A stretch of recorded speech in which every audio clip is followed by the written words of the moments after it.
It would help if I actually put us into the stream. We're still figuring out things here. Welcome to the Provisionist Perspective. I'm Drew. And I'm Eric. And we're here to respond to some recent, what are they, Eric? What's our description? We're clarifying something like that. Why don't you take it away, Eric? Maybe we should give a little bit of an introduction for some of you are confused. So we recently did an episode where we responded to some of RC Sproul's claims. So what I'll probably do, Eric, is I will intro the clip, and then I'll just throw it up there, and then we'll talk about it. We responded to RC Sproul, an old teaching of his about God's sovereignty, where he was making a claim that essentially, and you can go look for it yourself, there should be links in the description. If we don't affirm that God has immutably decreed whatsoever comes to pass, that's a uniquely theistic, it's not Calvinistic, it's not Reformed, it's just basically this distinguished theists from atheists. Go watch it yourself. You can tell me whether or not those were basically his words. And so here is the clip from that episode where we, at the very end of it, kind of give our spiel on it. Roll the clip. Sproul can say stuff like this and exactly. Silence. Exactly. And you know, beyond that, we could go for another hour about how it's totally fine for people for Reformed teachers to frame our views in such a way that they're just straight up lies. Like they're just kind of like there isn't any difference between between a lie and what they're doing, and that's just totally fine.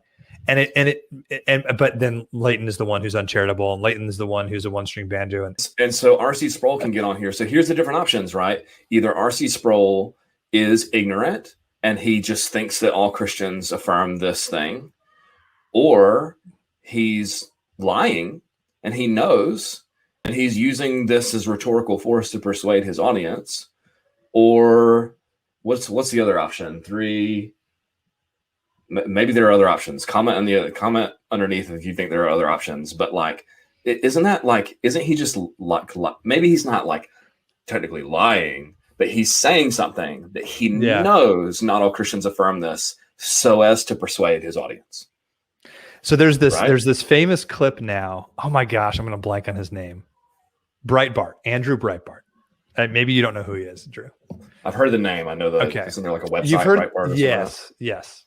And Andrew Breitbart was an actual person.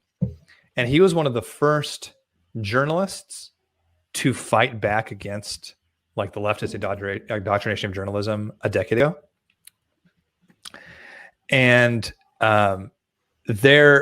what he would do is, there's this famous clip of him where he is ranting, and he died like as a young man. He died like at 40 or something like that. It was really sad.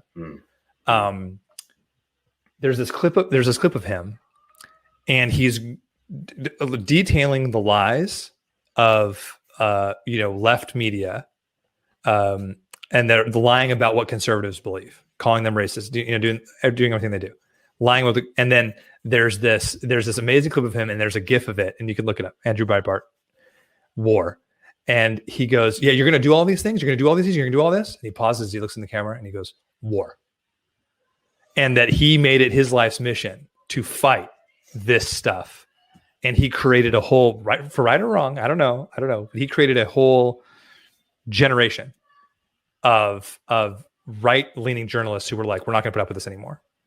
And so this is the kind of thing that I'm saying. I am in support of this until this stuff stops, until there is an entire movement within Reformed theology, within Calvinism, to say, we can't talk like this. We can't frame things like this. We can't indoctrinate people like this. We have to treat non-Augustinian Christians a different way. I'm not concerned about the tone of my voice. Right. Dreams are free, Eric. We're going to be waiting until where's that skeleton like gif of like in the chair, right? Like that's what we need to throw up here. Exactly. Kit, I'm not sure what quote you were talking about earlier today. If you can jog my memory in the comments, but I want to address this, right? Maybe this is what jogged your memory there, Eric. Says Yes. Mayo. I don't know who that is, but I'm glad we are at war with Calvinists. Glad we have your ministry. I don't know if this is said like sarcastically, like, okay, so I'm not at war with Calvinists. I'm at war with the untruth and harm that Calvinism brings to my brothers and sisters and to evangelism and missions. So I do want to speak the truth in love against Calvinism. My Calvinist brothers and sisters, I know that I get irritated at you, and maybe I don't, online and stuff, especially, maybe don't speak as charitably and as kind as I should. And constant work in progress, but I'm not at war with you. I'm saying that if this isn't true, right, and we believe that it isn't, then why shouldn't we be allowed to speak out against it? And that's another thing, right, is Sproul doesn't get any flack for speaking out against semi-Pelagianism and these Arminians who are barely saved and all of that, right? Like he can talk as much. He's not being divisive, right? Right. So, yeah. So Patrick says war against Calvinism in the sense that the ideas and the untruth of it, not of the people.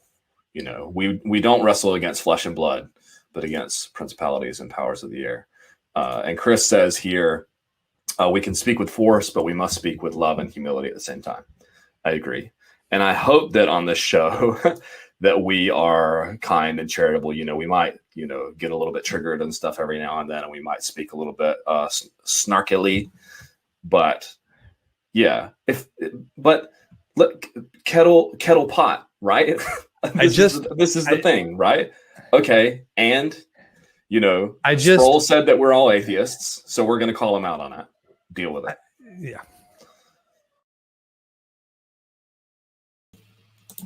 So Eric, I told you that I was going to let you rant, but I want to clarify one thing that I said there at the end that I feel like after listening to it, I was like, I can understand, what this sounded like. Maybe my heart was in the wrong place when I said this. So when I said, and, pot kettle, what it sounds like is I'm saying, if he's going to do this, then I'm going to do the exact same thing. That's not what I was saying, because I get the objection that's like, we want to do unto others as we have them do unto you. And so what I was basically saying is you're silent over here on this issue. And then we get this like, I specifically, Eric, this is audience. This is what's so crazy making about this. I knew that when I said and put that up there and addressed that the war on Calvinism thing, I knew that people were going to say, "Oh, you see, you're at war against Calvinists. You're really just hating on your brothers and sisters and so on and so forth." And I specifically said that that's not what I was doing. But that's the game, right? The game is to get you, Drew McLeod, to do a broadcast on like this, to do this, to be sitting here right now with me on something you didn't say. And to get not just something I didn't say, the opposite of what I said. Something that you said the opposite of. Here we are doing a broadcast about something we said the opposite of. And yet just a few days ago, a Calvinist on Twitter said to me, well, you said you're at war with the Calvinists, except that we said the opposite thing. And so that's how this goes. And what I want to say is, I have two things that I want to say. And I'm actually really glad that we're doing this. And this is why I wanted to do this. And I'm glad we're doing this. And I've got two reasons why I'm glad we're doing this. Number one is because thank you for proving our point.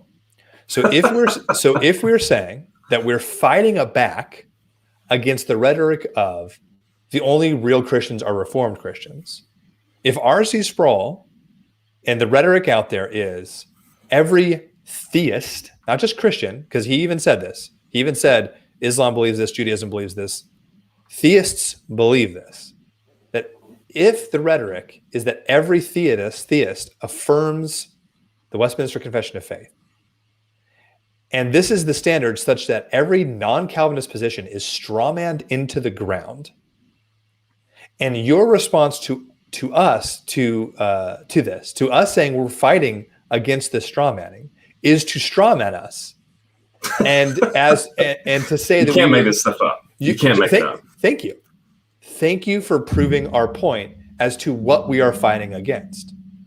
We're fighting against the strawmanning tactics that keep the dialogue out of what the actual point is. And so thank you for proving our point. I am, as a sub note, I am glad that you got to clarify the tone comment, that it isn't pot black, kettle black, I'm gonna do the same thing you're going to do. It's when you say, and I said this on Facebook, when you say that you're concerned about tone, but you also at the same time aren't concerned about RC Sproul saying that Arminians are barely saved and saying that all theists should affirm the Westminster Confession of Faith. Basically, the only real Christians are Reformed Christians. But you don't care about that. I don't believe that you care about tone. And so you can't come to me and talk to me about my tone until it should be a very easy, super easy point of agreement, barely an inconvenience, point of agreement between us and our Reformed brothers, that RC Sproul was factually incorrect when he said that the Westminster Confession of Faith is the standard-bearing document for theists.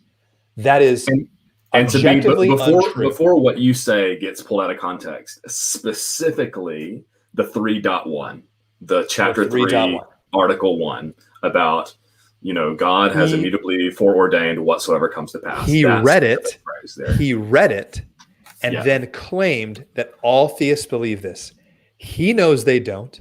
My Reformed brothers and sisters out there know that they don't.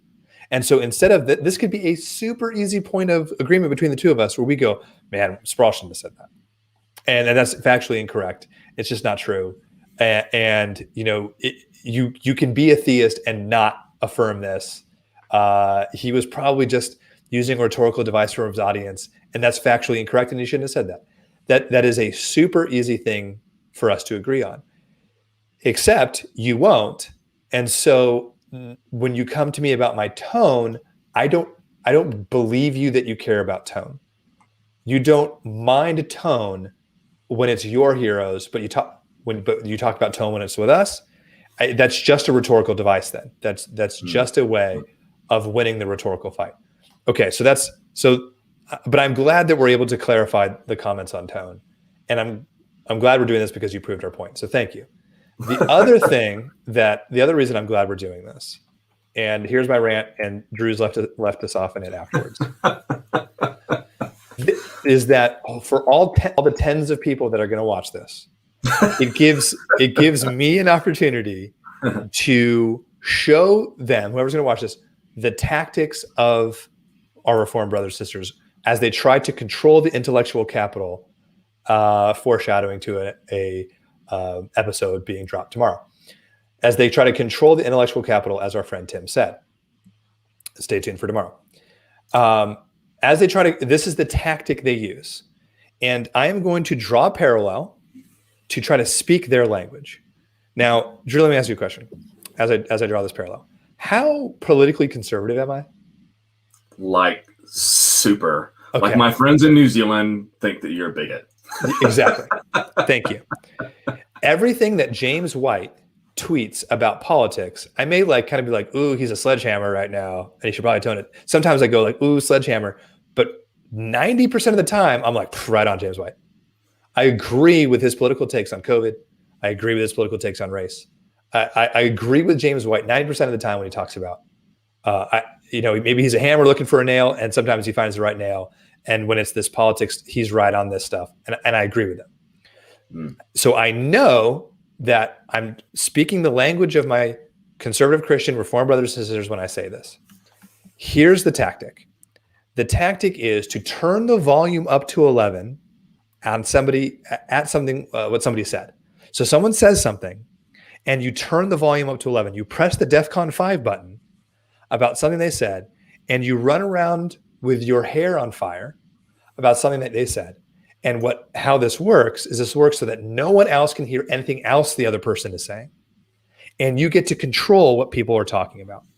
So here's the example. The example is Donald Trump. And this is what the media did to Donald Trump for 4 years, 5 years really. And they did this constantly. Anything that Donald Trump said, now, Donald Trump deserved a lot of the criticism that he got, but you could never tell the difference between something he said that was actually bad and something he said that was totally benign, because the volume was always at 11. They were always screaming at the top of their lungs about the horrible thing that the Teflon Don said. And the great example is his very fine people in Charlottesville, right? And what he said was, for all those who are in tune with this stuff, and a lot of my Reformed brothers are out there, what he said was, during the protest, he said, there are very fine people on both sides. Not the white supremacists. I condemn them completely. I condemn them totally, he said. Use the word totally. He said that in the same sentence. In the same sentence. I condemn them totally. Not them. I'm not talking about them. But on both sides of the debate, there are very fine people. And what debate is he talking about? He's talking about whether or not we should take statues down. There's some debate in America about whether or not we should take statues down. And there's very fine Americans on either side of the debate about whether these statues belong in museums or whether they belong as a part of our history, even though we're not exactly proud of them. What should we do about this stuff? And what does the media do? The media goes, oh, he called white supremacists very fine people. Oh my God. Oh my God.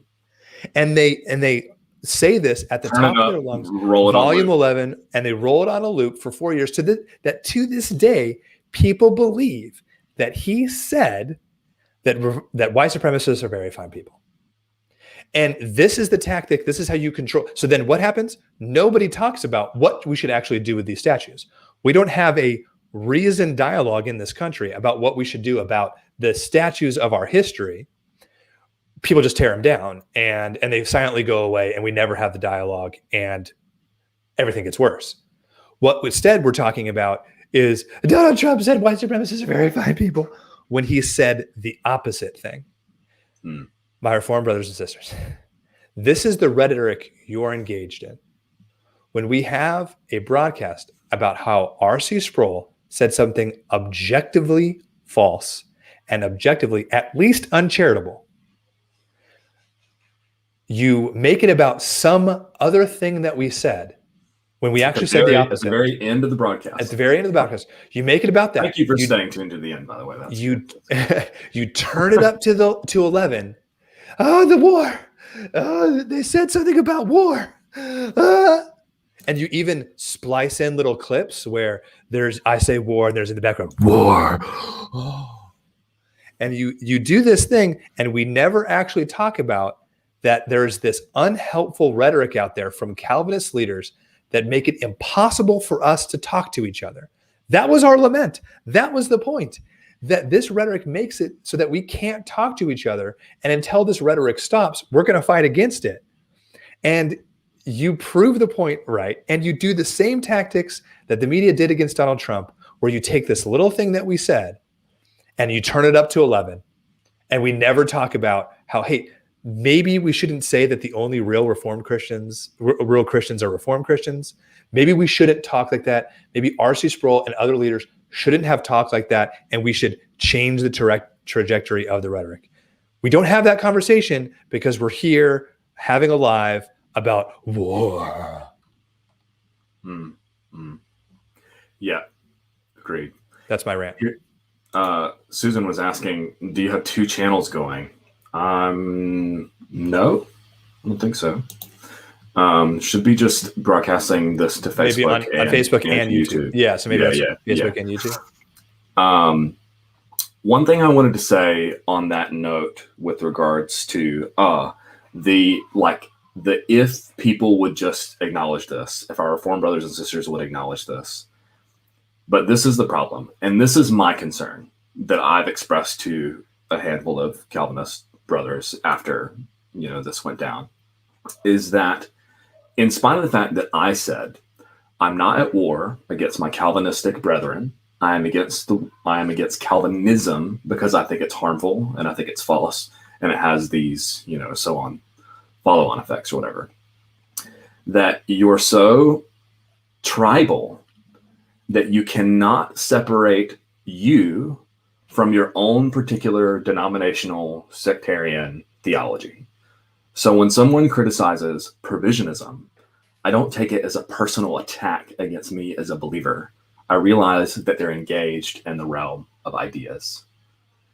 That's my concern with this is that I don't think 99% of our Reformed brethren who will watch this will not criticize or say RC Sproul shouldn't have said that, or he should have said it differently, or whatever else, because the very thing that created this misunderstanding, misrepresentation, whatever you want to call it, is tribalism. And you can't go against the tide. You just can't.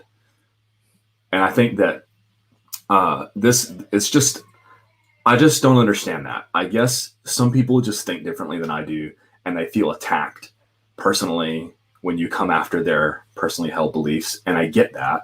And some of the examples that have been made is like, if suddenly people started coming against Christianity and said, I'm declaring war against Christianity, well, what is the context? Are you talking about a podcast? Or are you talking about the government? If the government is declaring war against Christianity and they're coming in and they're invading your home and stuff like that, then sure, you're personally involved in that sense, but you're not personally involved with I just don't get that. I don't understand that mindset. Like, it's just, I see it as a way to control that. If I can be offended, if I can take personal offense to what you said, and then get you to apologize or get you to clarify, then I'm now in the driver's seat again. You put out a broadcast, which, I think that our criticism is against RC Sproul on this point is pretty solid. I don't think that we're speaking to the choir. I don't think we're speaking on a language. I think it is objectively true that the WCF is not the dividing line of theism like he says it is. I think that's just objectively the case. And so if I don't want to talk about that, if I can't criticize RC Sproul, because who knows what will happen if I do that, then I need to be offended. And I need to take back control of the conversation by accusing you of something you didn't say and getting you to defend. Then I'm in the driver's seat again. And here we are doing a video. And here we are doing it. Here we are doing it. And it's just probably the last thing I'm going to say about it. Like, I'm glad we're doing this because then I can just link to it, and then I can just, it's the same again. It's not just us that are doing that. They do this to everyone. It's the same thing with Latent Flowers when we had that dialogue with me, him, and you, where both Dr. Flowers and I had called Rich Pierce, and we had 45-minute conversations with Rich Pierce. The dialogue, the internet chatter, the discussion after that broadcast wasn't anything about how Rich Pierce has the hubris of a million exploding suns, or how Rich Pierce admitted to both of us that James White signed up for a debate with Dr. Flowers, and then in the middle of the debate decided not to do the debate anymore. That when he signed up for it, he had a introductory period of time and then a rebuttal period of time. That after Dr. Flowers' introduction, Rich Pierce admits that James White goes, nope, not responding to that, and purposefully didn't rebut what Dr. Flowers is going to say. We're not talking about that. We're not talking about anything that we actually said in the broadcast. What's the conversation about? Oh, well, did Dr. Flowers record that conversation? Well, he said he didn't, but did he really hit the stop record button? And which is such a lie, right? Like what tweets did Dr. Flowers see before he got on the phone call with Rich Pierce? Because if he saw certain tweets, then he's lying. And if he didn't see certain tweets, then maybe he's committing a crime by trying to report a conversation. And I wonder, did he really stop recording it? I wonder. That's the rhetoric afterwards, not anything about what we actually said. It's the point. Yeah. Distract and deflect. Turn the volume up to 11, control the conversation. So I had some things that I wanted to say too, and maybe this is the softening portion. Okay. This right here. Calvinism is the critical race theory of theology. Every response is an attempt to attack detractors' motive, vulgarism, and make their claims unfalsifiable, replace racism with Pelagianism.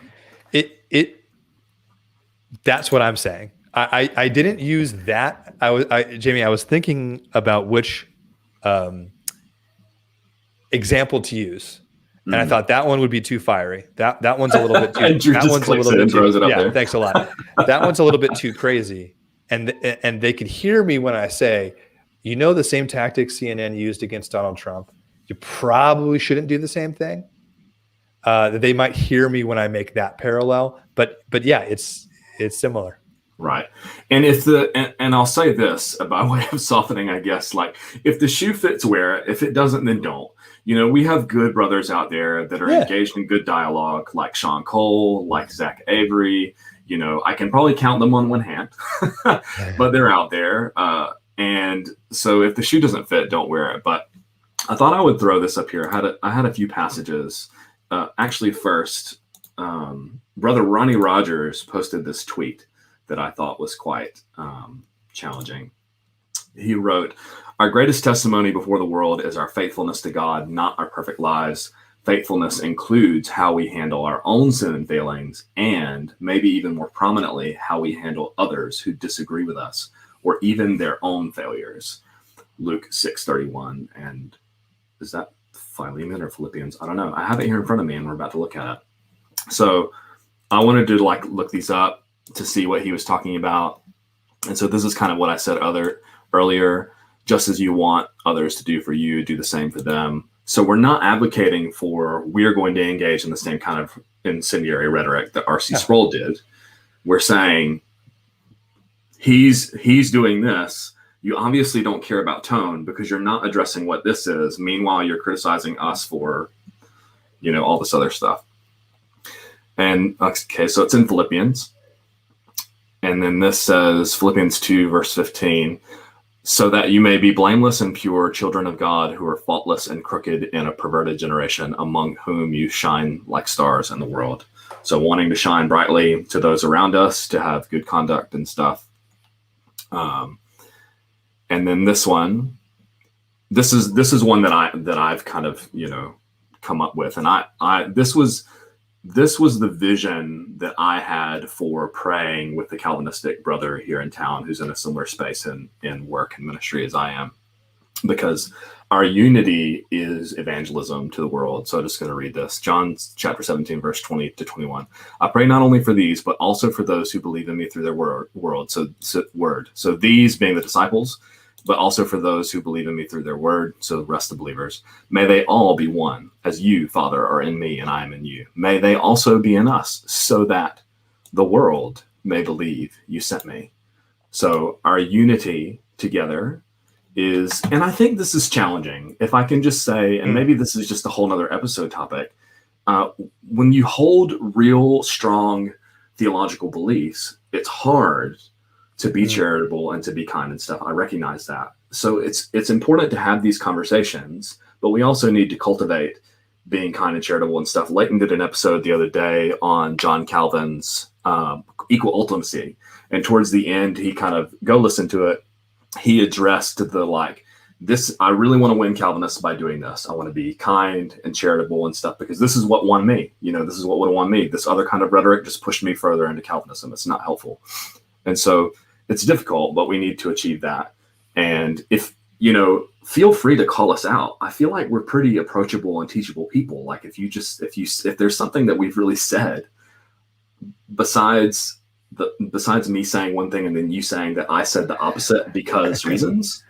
Well, and I do appreciate the opportunity to clarify the comments on tone and to reiterate that we're not talking about, hey, since you're doing it, we're going to do it. Yeah, that's because we were riled up, and I can understand how, even when I said pot kettle. I was like, oh, well, actually, if this is what I meant, then that's wrong. But then this is really what I think that I meant. And so, And one of my big laments, honestly, and I try to say this as often as I can, isn't this kind of rhetoric is just wrong or irrational or whatever. That, I guess, that doesn't really matter too much. That the force of that, I think, or the outpouring or the practical negative consequence, of practical consequence, is that we can't talk to each other. Is that we can't have fruitful, reasonable dialogue with each other when the standard is you either believe us or you might as well be an atheist. If that's where the starting point is, there's no dialogue to be had, and that is a lament. We should, for the sake of unity, we should be able to at least have reasonable, fruitful dialogue with each other. And until that is dropped, we can't. And that's the bummer. That's the bummer, that we can't even have dialogue with each other. And the fact that we need to do live streams about clarifying comments on a GIF, then we're not talking about the issues. Right. And that's the lament for me, truly. So. And I have two more passages here to go over. One of which is a sort of let's be united, and the other of which is doubling down on what I said. So stay tuned. So this says, John chapter 13, verse 35. By this, everyone will know that you are my disciples if you love one another. Everyone will know you're my disciples if you love one another. Loving one another, interdenominationally, whatever, is evangelistic. I think that's really cool. One of the main reasons why my wife came to faith was not necessarily because she heard the gospel or because some special moment or something. It was seeing Christians in community love on one another, face life's problems with strength and humility and grace, and that attracted her. I don't know about this Jesus guy, but I want some of that. Right, exactly. Yeah. And so I want to say this. This is Paul, our Reformed brethren, and us Provisionists. We love Paul. 2 Corinthians chapter 10, verses 4 and 5. It says, since the weapons of our warfare are not of the flesh, but are powerful through God for the demolition of strongholds, we demolish arguments and every proud thing that is raised up against the knowledge of God, and we take every thought captive to obey Christ. We demolish arguments. I asked Eric what to name this broadcast because I had the thumbnail, and you gotta have a thumbnail, and then the title has to say something different. And I almost called it Demolishing Arguments for Jesus. Yeah. But and I posted this passage afterwards, and I remember the guy, I can't remember the brother's name. He's recently written a book on Romans 9 that he interviewed with Brother Layton, and he talked about how our job as pastors, shepherds, elders, Christians, whatever, is to, if a particular theology comes against the knowledge of God and is a barrier to people knowing him and is an obstacle, and anything that's raised up against the knowledge of God, we're supposed to demolish those arguments. It's quite a violent imagery here, and that's not directed towards you, my friend, my brother. It's directed towards the things that you believe, and I know that you hold those very dearly, just as I hold my beliefs very dearly. But that's not directed towards you as a person. I hope that you can hear that. But nevertheless, this is my, in the same respect, I'm not gonna back down off of telling people that they're wrong when they're believing things that are harmful to themselves and harmful to others and then teaching it to others. I'm just not. That's not who I am. So that was kind of what I had to say about this. We wanted this to be under 30 minutes long. We're at 35 minutes now.